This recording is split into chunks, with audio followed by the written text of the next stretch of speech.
perfect fourth has held an interesting place over the course of Western music history. It was one of the first intervals to be used to harmonise medieval plain song or plain chant of the early Christian church, along with the unison, the fifth and the octave. And these intervals became known as perfect intervals because they were considered perfect consonances when sung together in harmony, meaning that they were harmonious or very pleasing to the ear. And this technique became known as parallel organum, and it works something like this. One group of singers would sing the plain chant melody,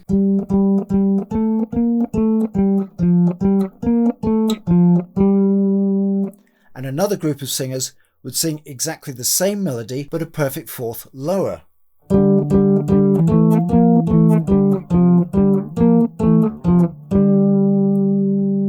Something like that. So that produces quite an unusual sound. Then again, if you think about it, it's not that unusual. Consider this riff, for instance.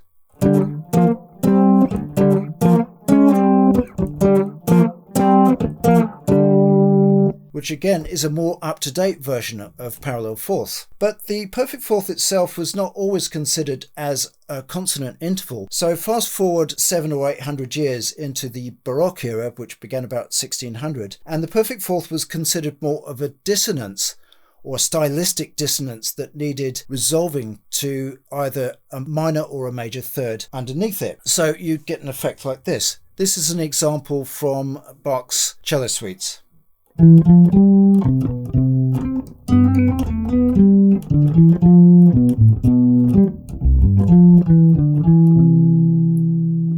Now there we have scale degree 4 resolving to scale degree 3. So it injects a feeling of emotion into the melodic line as well. And there's another example of that which is a bit more up to date.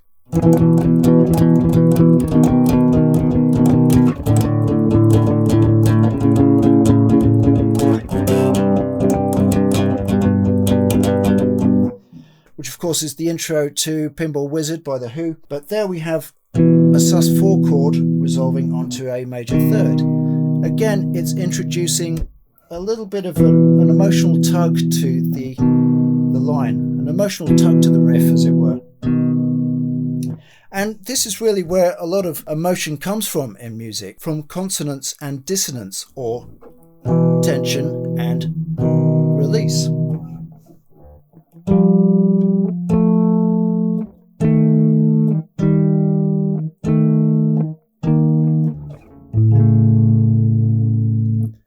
That kind of effect. And these are things that really sort of give an emotional tug to individual pieces like that. Over the centuries, things change, as things always do in music, and towards the end of the 19th century into the 20th century, we get something known as chordal harmony, which is stacking fourth upon fourth to give chords that are a bit more tonally ambiguous. One of the most famous uses of this kind of harmony was from Wagner, and his prelude to the opera Tristan and Isolde used a famous chord which is now known as the Tristan chord, which is built from a stack of fourths, one of which was augmented.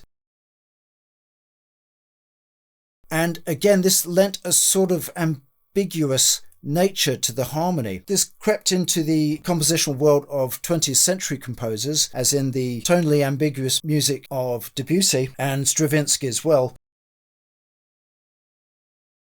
But it also found its way into film music. Even John Williams has been using stacks of fourths or chordal harmony to create either tension or feelings of wonder within his scores. And not only that, it's also found its way into jazz music. Probably the most famous example of this would be Miles Davis's So What, where the bass line or the bass riff played by Ray Brown is answered by piano chords played by Bill Evans in perfect fourths or chordal harmony. They're stacks of perfect fourths with a major third on top.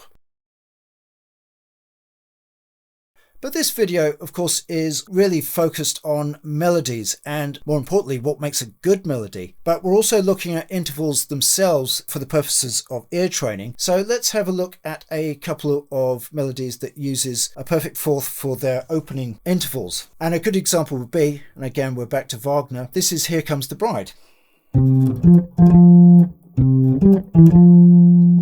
Another good example with a perfect fourth as the opening interval would be Amazing Grace.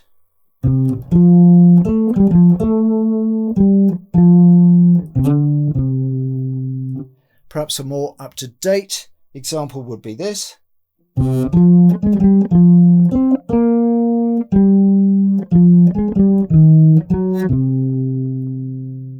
Which of course is Hedwig's theme from Harry Potter. All of those examples, interestingly, are using scale degree 5 as a leading note, or a pickup note as it were, or anacrusis, that takes us to scale degree 1.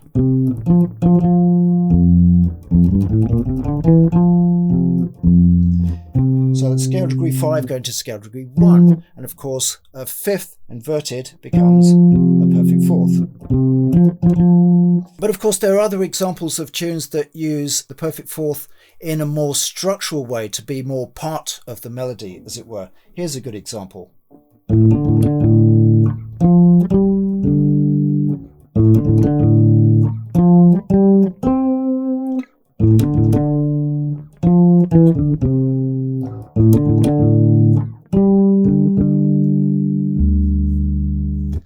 Which is The Good, the Bad, the Ugly from Ennio Morricone. Another good example that incorporates that 4 going to 3 idea, or a 4-3 suspension type thing, or more accurately a 4-3 appoggiatura, would be this. And this is for Star Trek fans out there. This is the intro to the original series.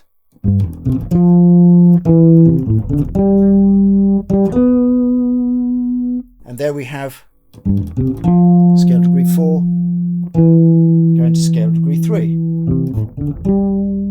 There's another melody that uses a very similar structure, and that is When I Fall in Love by Nat King Cole.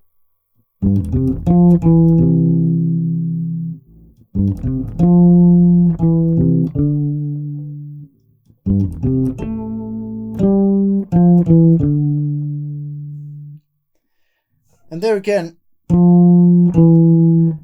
the 4 going to 3 gives it that kind of emotional tug to the melody. But I think when it comes to melodies that use a perfect fourth, either within the melody itself or structurally within the chordal structure, my favourite example would be All the Things You Are. This tune was written in 1939 by Jerome Kern and lyrics by Oscar Hammerstein. It was written for a Broadway musical called Very Warm for May. And unfortunately, it was a bit of a flop, but luckily the tune itself survived. It went on to feature in several other films, but more importantly, it became one of the most recorded jazz standards of all time. So let's have a listen to that in a bit more detail.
I think one of the things that really strikes me about that wonderful melody is just how well structured it is, and how well crafted and how well put together the whole tune actually is. Throughout these videos, we've looked at a top 10 list of ingredients that makes a good melody. Hopefully we can tick off some of those boxes. I think we're probably going to tick off all of them as it goes. So first of all, let's have a look at structure. The first thing to notice about this piece is it's 36 bars long, which is quite unusual for jazz standards. They tend to be about 32. More interestingly, 36 itself is a multiple of 12. And 12 is going to crop up quite a lot within this melody, as we're going to see. Straight away, when we look at how the 36 bars are divided, the normal way to look at this is A, B, A, the B section being the middle 8 or developmental section. The last A section of this piece is 12 bars long, so there's our first 12. Then again, other people look at the structure as A, B, C, D, considering that a lot of the sections are quite subtly different from each other.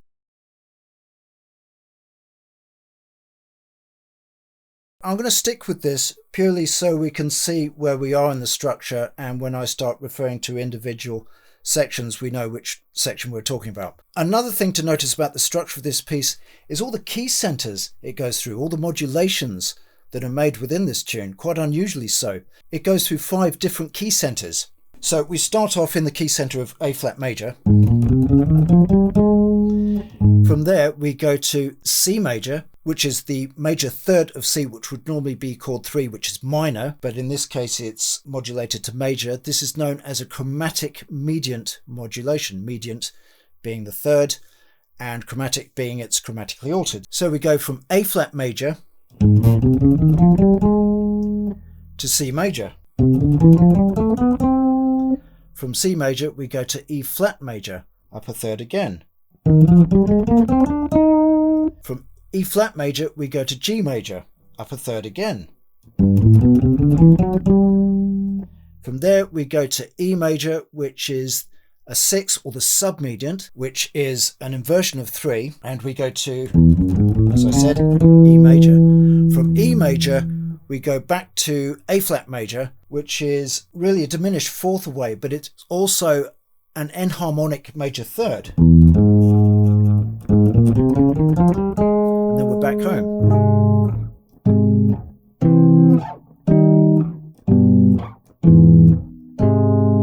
So quite an unusual group of modulations in that respect.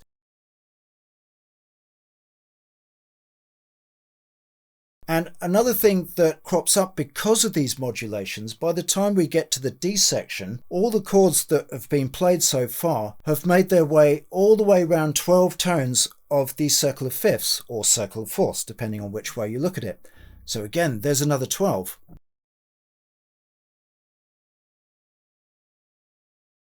Another interesting feature is a rhythmic structure of the melody, especially the A section and then the final 8 bars of the D section. And what we find is a symmetrical or palindromic rhythmic shape to the melody. So we start out with long notes that get shorter.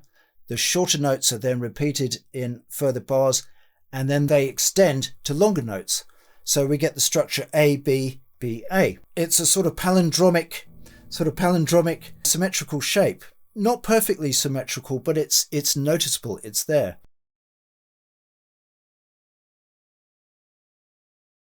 This is one of those techniques that's been used by other composers as well. Bach quite famously with his crab canon, and also Haydn has used this technique as well.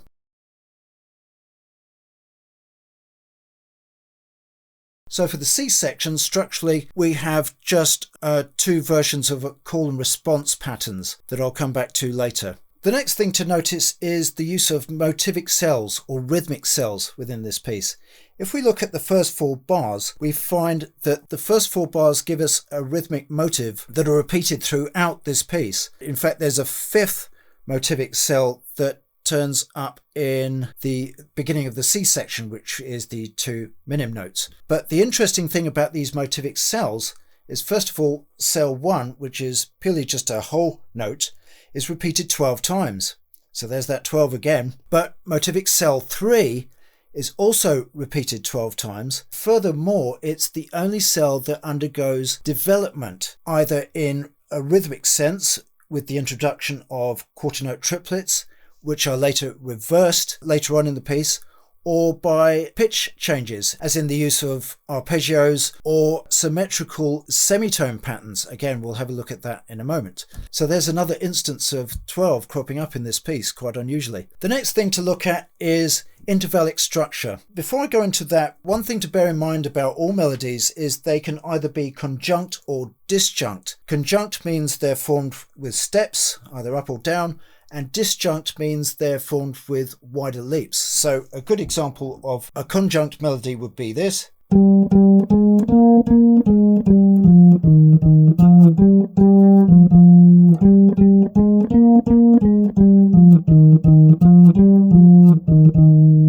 Which is Beethoven, Ode to Joy, completely stepwise, so a conjunct melody. On the other side of that, a disjunct melody would sound something like this.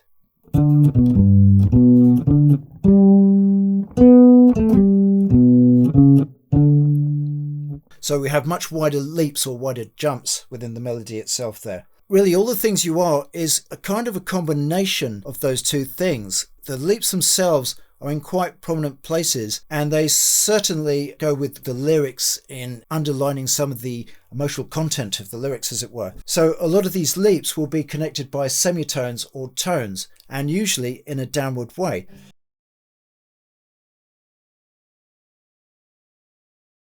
So for instance, the opening line,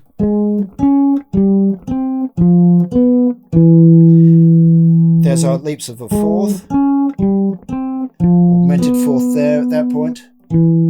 Underneath that we have this descending line.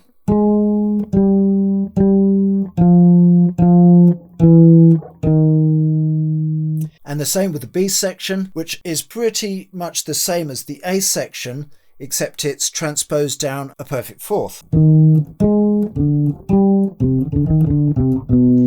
So if we take the leaps away, we have this, which takes us to the B section. So these leaps of a perfect fourth have been dictated by the chord movement itself, and the chords themselves are moving in fourths.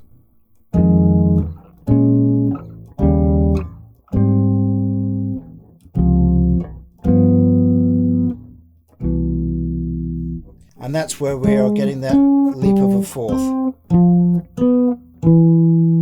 which takes us onto the B section. So the first thing we get is an arpeggio going up from G major. So we go up from the fifth, up a fourth to the root, then up a fifth again. That note drops down a tone, and then that note drops down a major six, up a semitone, then up a minor six, then down a tone. And this is where we get this chromatic mirroring effect, another symmetrical pattern within the melody. From there we arpeggiate from the G major again, and this is like an inversion of G because we're going from the fifth, the root, to the third. So up a fourth, up a major third, down a tone, down a major seventh, up a semitone, up a minor seventh, and then down a semitone. So that's the C section, and now we're on to the last section, the D section, where the melody starts again with these leaps of a fourth. This time we leap up a minor seventh, which ascends a tone, and then descends another minor seventh, up a major third,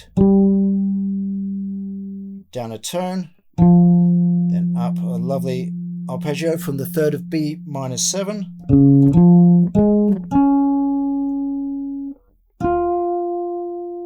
then down minor 7th, and that takes us home to A flat. So lastly, we'll look at consonance and dissonance, and again look at the chords and how they create that. Because don't forget, in our list of ingredients of what really makes a good melody, number one is a melody should be able to stand alone without the harmony being present. And I think this tune certainly does that. When it comes to injecting emotional feelings into a tune, then harmony really comes into its own in that respect. It is certainly the icing on the cake.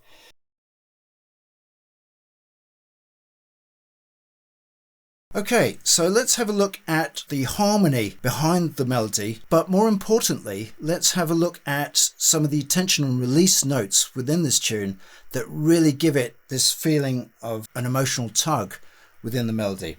So as we know, we're going 6, 2, 5, 1 in A flat major, so that's F minus 7, B flat minus 7, E flat 7, A flat major 7, going to the chord 4, which is D flat 7, D flat major 7, and this is where we get our pivot chord towards C major 7. We get a G7, which is 5 of C, going to C major 7. So our melody so far is taking up the third of each chord, so from F minor 7, there's the minor third, upper fourth to B flat minor 7th, falling back through the 7th to fall to the third of E flat 7, which becomes the 7th on E flat major 7th, our first appoggiatura, and we can start to feel the emotional tug happening here. Back through the 7th, which falls to the third on D flat, now becoming the flat 7th on G7, our next appoggiatura on the 7th, resolving up to the third, back through the 7th to fall to the third on C major. That's quite lovely. Now we go to the parallel minor on C, which is C minor. You could call it modal interchange or modal borrowing, which now becomes chord 6, and we're heading towards E flat major because the whole thing is, as we know, has modulated down a perfect fourth. From C minor it would be 6, 2, 5, 1 towards E flat major 7th. Our melody notes: minor third on C, going upper fourth to F minus 7, back through the 7th to the third on B flat 7th, becoming the 7th on E flat, another appoggiatura up to the major's third, falling back through the 7th to the major third on A flat, becoming the flat 7th on D7, and with this lovely flat 9 in here, resolving to the third on G major 7th. So now we're into the B section on G major 7th, and we have this lovely arpeggio up through the 5th, the root up to the 5th again on G major 7th, becoming the 4th on A minor 7th. So another appoggiatura, 4 to the minor 3rd, tied over it to become a suspended 7th on the D7. And here we get this lovely chromatic mirroring and wider leaps as well, wider intervallic leaps within the B section. So we're leaping up that minor 6 there, and the semitone takes us down to the 3rd on G major 7. Again, another arpeggio up through G major, from 5th root 3rd, which now becomes the 4th of F sharp minor 7 flat 5. Even more tension here with that flat 5 in there. 4-3 appoggiatura, again tied over to become the suspended 7th on B7, which resolves onto the major 3rd of E major 7. And the tonality of that E major sort of gets dissolved by the next chord, which is a C7 augmented chord. So it really dissolves the tonality of that E major 7.